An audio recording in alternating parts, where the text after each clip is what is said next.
Hello friends, welcome to my channel vital etc. Friends, आज का अपना टॉपिक है, नेक्स्ट टॉपिक अपना विरंजक चूर्ण। इसके पहले के पार्ट की वीडियो मैं अपलोड कर चुका हूँ। फ्रेंड्स, इसके पहले के जितने भी टॉपिक है तो आप उसकी लिंक मैंने डिस्क्रिप्शन में दे दिया, आप वहाँ से भी देख सकते हो। तो आज हम शुरू करेंगे विरंजक चूर्ण। तो विरंजक चूर्ण को साधारणतः हम किस नाम से, इसको ब्लीचिंग पाउडर के नाम से भी जानते हैं। इसको हम ब्लीचिंग पाउडर भी कह सकते हैं। और सबसे ज़्यादा पेपर में जो सूत्र पूछा जाता है वो विरंजक चूर्ण का ही पूछा जाता है। इसका रासायनिक नाम भी पूछ लिया जाता है और इसका सूत्र भी पूछा जाता है। मोस्टली विरंजक चूर्ण का सबसे ज़्यादा पूछा जाता है। तो आप इसका सूत्र अच्छे से याद रखना। तो इसका सूत्र क्या होता है? CaOCl2। ठीक। और इसका रासायनिक नाम की अगर बात की जाए तो फ्रेंड्स, इसका रासायनिक नाम अभी प्रेजेंट बुक के अकॉर्डिंग बात की जाए तो उसमें ये दिया हुआ है कैल्शियम ऑक्सीक्लोराइड।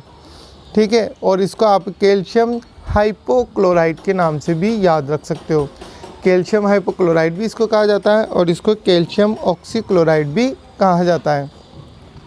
अब बात करते हैं हम इसके गुण की। तो इसके भाई विरंजक चूर्ण के गुण क्या होते हैं? ठीक। तो इसकी अगर बात की जाए तो ये पीला व तीक्ष्ण गंध वाला ठोस पदार्थ होता है। यह ठंडे जल में विलय होता है और वायु में खुला रखने पर क्लोरीन गैस देता है और तनु अम्ल से क्रिया करके क्लोरीन गैस देता है। तो विरंजक चूर्ण के बारे में ये चीज़ अच्छे से याद रखना आप। एक तो वायु में खुला रखने पर एक क्लोरीन गैस देता है। इसका जब निर्माण करते हैं तो उसके अंदर भी क्या की जाती है? क्लोरीन गैस प्रोवाइड की जाती है। तो जैसे इसको खुला छोड़ते हैं तो क्लोरीन गैस क्या हो जाती है? इसमें से बाहर निकलने लगती है और तनु अम्ल से क्रिया करके क्या करता है? क्लोरीन गैस देता है। फ्रेंड, इसके उपयोग आप अच्छे से याद कर लेना और हो सके तो ये नोट्स साथ में लिखते चलना ताकि आपको ज़्यादा से ज़्यादा हेल्प मिलेगी। अब हम बात करते हैं इसके निर्माण की। तो इसके निर्माण की अगर बात की जाए तो इसमें क्या है कि शुष्क बुझे हुए चूने में ये क्या होता है? जैसे सूत्र होता है शुष्क बुझे हुए चूने का, तो शुष्क बुझे हुए चूने में क्लोरीन गैस प्रवाहित करके विरंजक चूर्ण प्राप्त किया जाता है। तो आपको शुष्क बुझे हुए चूने का फॉर्मूला याद होना चाहिए। ठीक है। CaOH2। ठीक है।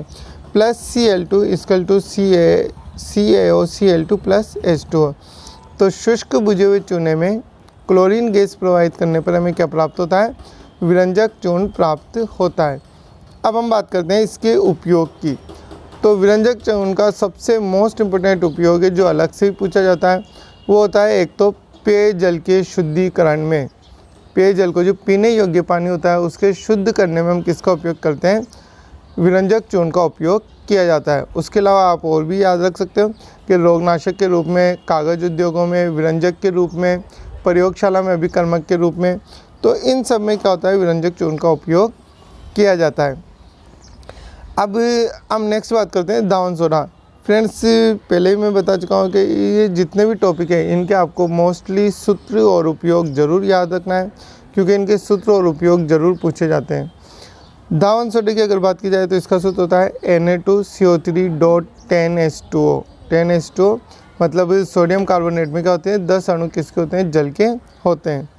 इसके गुण की अगर बात की जाए तो यह श्वेत क्रिस्टलीय ठोस है, जल में विलय होता है और जलीय विलयन में क्षारीय होता है। जो हमने सोडियम बाइकार्बोनेट पढ़ा है, इधर से सोडियम कार्बोनेट मतलब धावन सोडा पढ़ रहे हैं, ये क्या होते हैं? सभी एक तरीके से इनकी प्रकृति क्या होती है? क्षारीय होती है।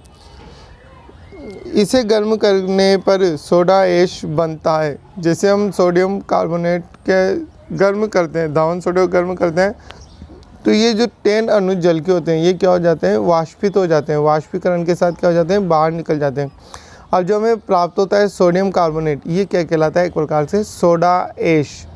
ठीक है। तो ये भी पूछ लिया जाता है सोडा ऐश क्या होता है, कि दावन सोडे को गर्म करने पर बचा पदार्थ क्या कहलाता है? सोडा ऐश कहलाता है। इसके निर्माण की अगर बात की जाए तो सोडियम बाइकार्बोनेट को गर्म करके सोडियम कार्बोनेट प्राप्त किया जाता है और फिर सोडियम कार्बोनेट का पुनः क्रिस्टलीयकरण मतलब इसको क्या की जाती है? जल के साथ इसकी क्रिया कराई जाती है। तो हमें क्या प्राप्त होता है? धावन सोडा प्राप्त होता है। इसको हम जैसे इसकी समीकरण के द्वारा देखते हैं। तो इसकी समीकरण जैसे हमने क्या बोला, इसमें सोडियम बाइकार्बोनेट, तो यहाँ पर ही अपने पास सोडियम बाइकार्बोनेट का फॉर्मूला है। तो सोडियम बाइकार्बोनेट को हम क्या करते हैं? यहाँ पे जैसे गर्म करते हैं तो सोडियम बाइकार्बोनेट को गर्म करने पर सोडियम बाइकार्बोनेट को गर्म करने पर हमें क्या होता है, सोडियम कार्बोनेट प्राप्त होता है। ठीक है फ्रेंड्स, इस चीज़ का ध्यान रखना कि इसको प्राप्त करने के लिए हम सबसे पहले क्या करते हैं, सोडियम बाइकार्बोनेट को गर्म करते हैं। गर्म करने पर हमें सोडियम कार्बोनेट प्राप्त होता है, सोडियम बाइकार्बोनेट, या इसको आप सोडियम हाइड्रोजन कार्बोनेट भी बोल सकते हो, जिसको हम बेकिंग पाउडर बोलते हैं एक तरीके से। तो सोडियम बाइकार्बोनेट को गर्म किया जाता है तो हमें सोडियम कार्बोनेट प्राप्त होता है। फिर इस सोडियम कार्बोनेट का हम क्या करते हैं, क्रिस्टलीकरण, मतलब क्रिस्टलीकरण का मतलब करने का मतलब क्या है, इसमें हम क्या मिलाते हैं, जल मिला देते हैं। ठीक है, तो यहाँ पर सोडियम कार्बोनेट में हमने क्या मिलाया, जल मिलाया। जल मिलाने पर हमें जो पदार्थ प्राप्त होता है उसको हम क्या बोलते हैं, धावन सोडा कहते हैं। अब धावन सोडा या इसको धोने का सोडा भी कहा जाता है। तो इसका मतलब इसका उपयोग कपड़े धोने में, घरों की साफ़ सफाई में, साबुन, कास्टिक सोडा, बेकिंग पाउडर व कांच आदि के निर्माण में, अपमार्जक के रूप में और जल के मृदुकरण में। वेरी मोस्ट, ये सबसे ज़्यादा पूछा जाता है कि जल के मृदुकरण में मतलब जल की स्थायी कठोरता दूर करने में किसका उपयोग किया जाता है। तो वहाँ पर आता है अपने धावन सोडा, और कई बार पूछा भी जा चुका है। इसको इसी तरीके से पूछा जाता है कि जल के मृदुकरण में किसका उपयोग किया जाता है, या फिर जल की स्थायी कठोरता दूर करने में किसका उपयोग किया जाता है। तो वहाँ पर हम बात करेंगे धावन सोडे का उपयोग किया जाता है, और प्रयोगशाला में अभिकर्मक के रूप में। अब इसके बाद सोडियम कार्बोनेट जो धावन सोडा है, इसको साल्वे विधि द्वारा प्राप्त किया जाता है। कि इसको जिस विधि द्वारा प्राप्त करते हैं उसका नाम क्या है, साल्वे विधि। तो आप इसका नाम भी याद रखना कि साल्वे विधि द्वारा इसको प्राप्त किया जाता है। अब नेक्स्ट टॉपिक है फ्रेंड्स अपने पास साबुन और अपमार्जक। तो साबुन और अपमार्जक के बारे में पढ़ने से पहले हम इनके डिफरेंट की बात करते हैं। मोस्टली साबुन और अपमार्जक में डिफरेंट क्या होता है ये पूछा जाता है। ठीक, तो हम सबसे पहले बात करते हैं इसके साबुन और अपमार्जक में डिफरेंट, इनमें अंतर क्या है। तो सबसे पहली चीज़ तो कि साबुन जो होते हैं ये क्या होते हैं, ये जलीय विलयन में घुलकर OH- आयन देते हैं। अब यहाँ पे समझना फ्रेंड कि OH- आयन दे रहा है तो इसका मतलब इसकी प्रकृति को क्या होगी, क्षारीय। हमने पहले ही पढ़ा था अर्नियस के अकॉर्डिंग कि जो जलीय विलयन में घुलकर OH- आयन देते हैं वो क्या होते हैं, क्षार कहलाते हैं। तो साबुन क्या होता है, जलीय विलयन में घुलकर OH- आयन देता है। ठीक, तो इसकी प्रकृति क्या है, इस हिसाब से क्षारीय। जबकि अपमार्जक क्या होता है, ये जलीय विलयन में घुलकर OH- आयन नहीं देता है।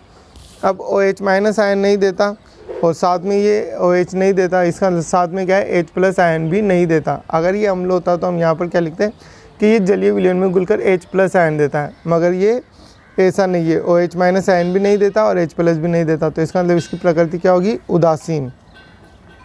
तो ये उदासीन प्रकृति के होते हैं।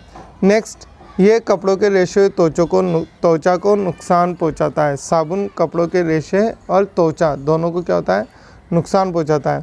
जबकि अपमार्जक क्या होता है, कपड़ों के रेशे और त्वचा को नुकसान नहीं पहुंचाता। अब सबसे मोस्ट इम्पोर्टेंट बात ये होती है फ्रेंड कि साबुन क्या होता है, जो कठोर जल में झाग नहीं दे पाते, जबकि अपमार्जक क्या होते हैं, कठोर जल में झाग देते हैं। अब ये कठोर जल क्या होता है, तो इसको आपको याद रखना है, पूछा जाता है कठोर जल किसे कहते हैं, एक क्वेश्चन फॉर्म में बनता है।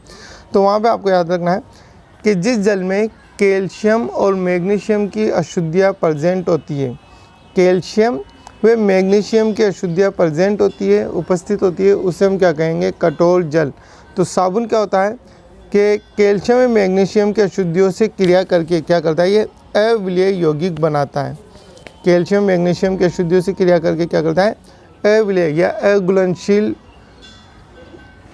यौगिक बनाता है। इस वजह से क्या करता है, साबुन कठोर जल में अच्छे से झाग नहीं दे पाता है। जबकि अपमार्जक क्या होता है, कठोर जल में उपस्थित कैल्शियम मैग्नीशियम की अशुद्धियों से क्रिया करके क्या करता है, विलयशील यौगिक बनाता है। तो ये क्या करता है, कठोर जल में अच्छा झाग देते हैं। नेक्स्ट, कठोर जल में झाग नहीं देता और जबकि कठोर जल में अच्छे झाग देते हैं। तो ये था आपके साबुन और अपमार्जक में अंतर। और इसके अलावा ये भी लिख सकते हैं, जो अच्छे झाग देते हैं ये कपड़ों को अच्छा साफ़ नहीं करते और ये कपड़ों को अच्छा साफ़ करते हैं। तो ये था आपके साबुन और अपमार्जक में अंतर। अब इस लेसन का मोस्ट इम्पोर्टेंट टॉपिक है फ्रेंड्स अपने पास साबुन के बारे में अलग से भी पूछा जाए। वैसे तो ज़्यादातर साबुन और अपमार्जक के बारे में क्या होता है, इनके अंतर ही पूछे जाते हैं कि साबुन और अपमार्जक में अंतर बताइए। ठीक, अब हम बात करेंगे इसके अलग अलग इनके बारे में डिस्कस करते हैं कि साबुन क्या होता है। तो साबुन के बारे में अगर परिभाषा की हम बात करें तो हम परिभाषा क्या देंगे कि ये लंबी श्रृंखला वाले उच्च कार्बोक्सिलिक अम्लों से उत्पन्न सोडियम या पोटेशियम लवण होते हैं। मतलब यहाँ पर क्या हो सकता है, उच्च कार्बोक्सिलिक अम्ल, ठीक है। उच्च कार्बोक्सिलिक जो होते हैं, जैसे कार्बोक्सिलिक हम लेसन 8 में पढ़ेंगे कि एल्किल समूह जो होता है, यहाँ पर जो R होता है ये क्या होता है, एक प्रकार से एल्किल समूह है। जैसे मैं आपको अगर समझाना चाहूँ तो इसको हम किस हिसाब से लिखते हैं, R को, यहाँ पे हम R को क्या लिखेंगे, CH3। R का मतलब यहाँ पर क्या है, एल्किल समूह है। अब यहाँ पर इस R हमने क्यों रिप्रेजेंट किया है, इसके पीछे कारण क्या है कि यहाँ पर जो ये जो समूह है, तो नॉर्मली तो जैसे हम जब लेसन 8 में पढ़ेंगे तो 10 तक ही पढ़ेंगे। बाकी यहाँ पर R रिप्रेजेंट करने के पीछे कारण ये है कि इस तरीके से जो ये कार्बन है 1 2, ठीक है, 1 2 3 कार्बन है, मगर R के यहाँ पर इसका मतलब है यहाँ पर लगभग 17 से 18 कार्बन है। यहाँ पर कार्बन कितने, लगभग 17, मतलब ये एक बहुत लंबी श्रृंखला चलती जाती है, ठीक। तो हम पूरी लंबी श्रृंखला को तो नहीं लिख सकते हर बार, इस वजह से उसको हम शॉर्ट में क्या लिख देते हैं, R। भाई ये क्या है, एक एल्किल समूह है जिसको हम R से रिप्रेजेंट करते हैं। समझ लो बात। अगर हम 2 या 3 कार्बन होते तो हम इस तरीके से लिखते हैं, मगर ये क्या है, लगभग 17-18 कार्बन है, इस वजह से हम इसको पूरी लंबी श्रृंखला ना लिखकर हम इसको शॉर्ट में लिख देते हैं R के रूप में। तो यहाँ देखना एक बार फिर वापस में, साबुन की परिभाषा क्या होगी, ये लंबी श्रृंखला वाले उच्च कार्बोक्सिलिक अम्लों से उत्पन्न सोडियम या पोटेशियम लवण होते हैं।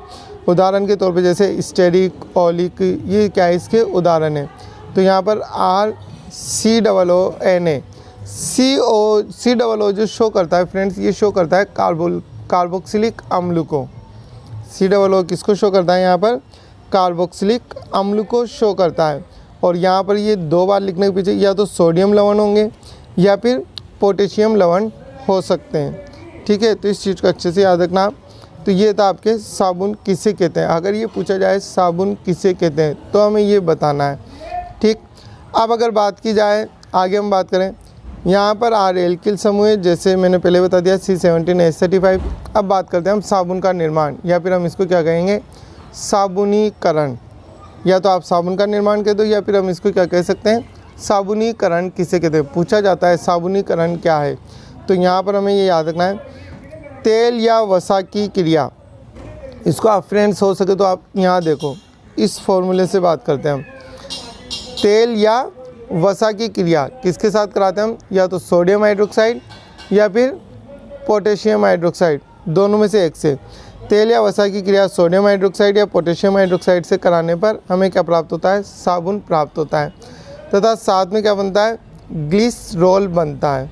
इस चीज़ को समझना कि तेल या वसा, आप इस समीकरण से याद करोगे तो आपको बहुत इजीली याद हो जाएगा। ऐसे तो आपको लगे हुए 3-4 लाइनें, आप ऐसे याद रखो इस समीकरण से। तेल या वसा की क्रिया हम किससे कराते हैं, सोडियम हाइड्रोक्साइड या फिर पोटेशियम हाइड्रोक्साइड, तो हमें क्या प्राप्त होता है, साबुन। और से उत्पाद के रूप में क्या बनता है, ग्लिसरॉल। तो यहाँ देखना, तेल या वसा की क्रिया सोडियम हाइड्रोक्साइड या पोटेशियम हाइड्रोक्साइड जैसे क्षारकों से कराने पर साबुन का निर्माण होता है, ठीक है फ्रेंड्स। तो इस चीज़ को हम क्या बोलते हैं, साबुनीकरण। अब हम बात करते हैं इसके फॉर्मूले की। फॉर्मूला फ्रेंड्स थोड़ा आपको इसको बहुत बड़ा लग सकता है, ठीक है, वैसे बहुत सिंपल सा फॉर्मूला है। अगर आप इसको समझोगे, एक बार समझ के एक बार खुद अपने हाथों से लिखोगे तो बहुत आसान लगेगा आपको। ये यहाँ पर ये जो फॉर्मूला है, ये वसा का मतलब एक तरीके से फैटी एसिड का ये फॉर्मूला है। और फैटी एसिड जब क्षार से क्रिया करता है तो एसिड और क्षार तो क्या बनाता है, एक तरीके से लवण। तो यहाँ पर ये क्षारीय लवण बनाता है। साबुन क्या होता है, एक प्रकार से क्षारीय लवण होता है, ठीक है फ्रेंड्स। तो जैसे यहाँ पर हम बात करते हैं, जैसे CH2, और यहाँ पे ये CH2 मैंने आपको पहले भी समझाया, CH2 यहाँ पर एक तरीके से क्या है, एल्किल समूह। तो ये पूरा एक साथ है, ये नहीं ये 3 लाइन अलग अलग है, ऐसा नहीं है, पूरा एक साथ ये बंध से बंधे हुए हैं, ठीक है। फिर ये बंध किस प्रकार बनते हैं, इनकी संयोजकता, कार्बन की संयोजकता मेंटेन की जाती है यहाँ पर हाइड्रोजन से। ये चीज़ हम लेसन 8 में समझेंगे। अभी फ़िलहाल आप इतना सा ध्यान दो कि यहाँ पर ये एक फॉर्मूला है, ये एल्किल समूह, और साथ में यहाँ पर ये इसके साथ क्या जुड़े हुए हैं, यहाँ पर ये कार्बोक्सिलिक अम्ल यहाँ पे जुड़ा हुआ है, ठीक है फ्रेंड। तो ये जो फॉर्मूला बना है, ये किसका बना, फैटी एसिड का। इसकी क्रिया हम किसके करा, मतलब तेल या वसा एक तरीके से। इसकी क्रिया हम किसके साथ कराते हैं, सोडियम हाइड्रोक्साइड के साथ कराते हैं। तो यहाँ पर जैसे ये 3 कार्बोक्सिलिक समूह है, तो यहाँ पर हम सोडियम हाइड्रोक्साइड भी क्या लिया हमने 3 लिए, तो ये तीनों यहाँ पे आकर जुड़ जाएंगे। अब ये वाला समूह यहाँ से अलग हो जाएगा, ठीक है, और ये किसके साथ जुड़ जाएंगे, यहाँ पर Na के साथ जुड़ जाएंगे। तो इधर क्या बन जाएगा अपने पास RCOONA, ये यहाँ से 3 Na हट कर कहाँ लग गए, इनके साथ, ठीक। तो RCOONA प्लस फिर ये जो बनता है, ये बनता है अपने पास ग्लिसरॉल, मतलब यहाँ पर जो OH समूह होता है, ये OH समूह जो होता है ये हट कर क्या हो जाता है, इस CH2CH3 और CH2 के साथ जुड़ जाता है, CH2CH और CH2 के साथ OH जुड़ जाता है, ठीक है फ्रेंड। तो ये चीज़ कहलाती है अपने साबुनीकरण। आपको ये चीज़ याद आ जाए फॉर्मूला तो ये लिख देना, अदरवाइज सबसे सिंपल आप ये लिख सकते हो, तेल या वसाई क्रिया हम सोडियम हाइड्रोक्साइड पोटेशियम हाइड्रोक्साइड से साथ कराकर साबुन व ग्लिसरॉल प्राप्त करते हैं। इस क्रिया में प्राप्त साबुन सोडियम क्लोराइड मिलाने पर अलग हो जाता है, मतलब सेपरेट रूप से हमें जो साबुन प्राप्त होता है उसके साथ हम क्या करते हैं, सोडियम क्लोराइड मिलाकर उसको क्या कर लेते हैं, अलग कर लेते हैं। अब हम नेक्स्ट बात करते हैं इसमें कि पोटेशियम से बने जो साबुन होते हैं, एक और खासा कि पोटेशियम से बने साबुन क्या होते हैं, अधिक मृदु होते हैं, जिसका उपयोग शेविंग क्रीम या शैम्पू आदि बनाने में किया जाता है। इस चीज़ का ध्यान रखना फ्रेंड्स, अलग से पूछा जा सकता है। हम यहाँ पर यूज़ कर रहे हैं सोडियम हाइड्रोक्साइड या पोटेशियम हाइड्रोक्साइड। तो यहाँ पर पोटेशियम हाइड्रोक्साइड का उपयोग कब करते हैं कि आपको शेविंग क्रीम या शैम्पू आदि बनाना होता है, तब हम किसका उपयोग करते हैं, पोटेशियम हाइड्रोक्साइड का उपयोग करते हैं। तो पोटेशियम से बने साबुन क्या होते हैं, ये गलत लिखा हुआ है यहाँ पोटेशियम है फ्रेंड्स, इसका थोड़ा सा आप सही कर लेना, क्योंकि स्टूडेंट की कॉपी है तो इसमें हो सकता है गलतियाँ भी हो सकती है बहुत सारी, तो आप नोट्स अपने हिसाब से कुछ कमी हो तो सही करके लिख लें, ठीक। तो अब हम बात करते हैं इसके बाद पारदर्शी साबुन। ये वेरी मोस्ट के पारदर्शी साबुन बनाने में किसका उपयोग किया जाता है, तो वहाँ पर बात की जाती है ग्लिसरीन की, कि पारदर्शी साबुन बनाने में ग्लिसरीन, आप देखते हो ऐड वगैरह आता है कि पीएल्स वगैरह के जो ऐड आते हैं साबुन के, तो वो सब क्या होते हैं, पारदर्शी साबुन। तो पारदर्शी साबुन बनाने में हम किसका उपयोग करते हैं, ग्लिसरीन का उपयोग किया जाता है। अब नेक्स्ट वीडियो में हम बात करेंगे फ्रेंड्स साबुन की सफाई प्रक्रिया और वेरी मोस्ट मिसेल संरचना के बारे में जो पूछा जाता है, वो हम नेक्स्ट टॉपिक में बात करेंगे। फ्रेंड्स वीडियो अच्छी लगी हो तो प्लीज़ लाइक और शेयर जरूर करना। Thank you for watching.